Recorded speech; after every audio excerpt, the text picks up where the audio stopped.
5 times we went out in the Wren boys. Johnny McGreevy and Cloonan. Oh, yeah. And Albert Neri went the first time. And he was only a young guy at that time. It just shows you how far back it is. And his brother was with us too. And Whose brother? Albert's brother, yeah. John. And Big Jim Sheridan. And a guy called fiddle player, but he was an American. And he never learned a tune right. And one night we're in a pub, Handy's House of Happiness, playing away, and he felt great until I'd stop. And when the wood, he'd be just rasping, But he'd be going really at it like that. John Neri says to me, Albert's brother, Malachy, he said, look out there, he could be a dangerous man when he's turning a tune. He said, he usually kicks a chair over. And because with that, didn't he kick the chair and put it... Oh, I love it. He died of Alzheimer's not too long ago. And I used to get the false faces. I'd go to Riley's trick shop. And we had Tom Durkin. He had a pub on 63rd Street. And his wife was from England, but she was of Irish parents. And we were all dressed up. Johnny McGreevy and Cloonan. Cloonan had a wedding dress on. Big wedding dress. This, And we got 4 cars, and we did the north side first. And we got out of the car. Well, I'll have to get back with Tom Durkin's uniform.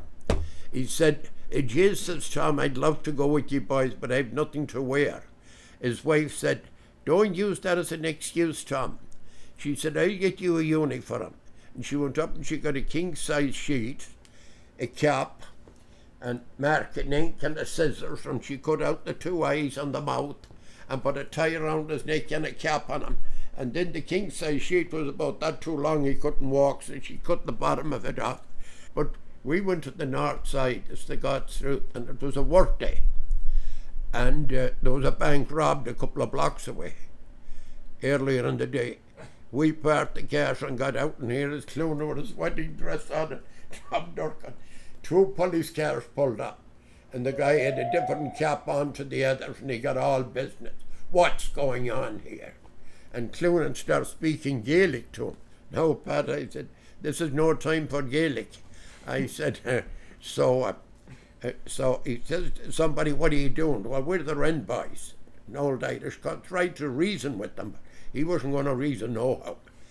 What do you mean an Irish custom? I never heard of this. Anyway, we walked in.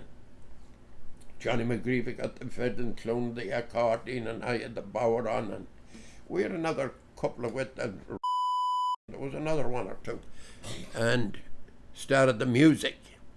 So he went down along the bar. Oh, well, I'll have to get what happened in the parking lot first.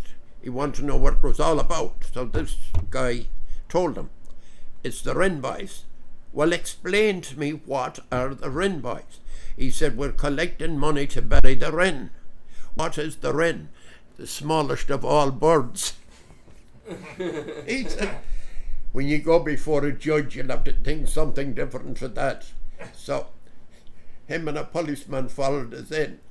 And when they heard the music, well, they might know we wasn't dangerous. Right. So there was 2 old guys sitting down along the bar, and they called the policeman down. And I heard one of them saying to him, you look as if there's Irish in you.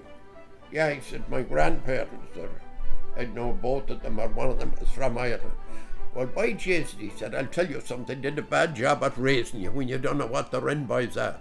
Well, he ran through the door when the old guy turned on him. He said, you don't know what the Wren boys are. So we had the show.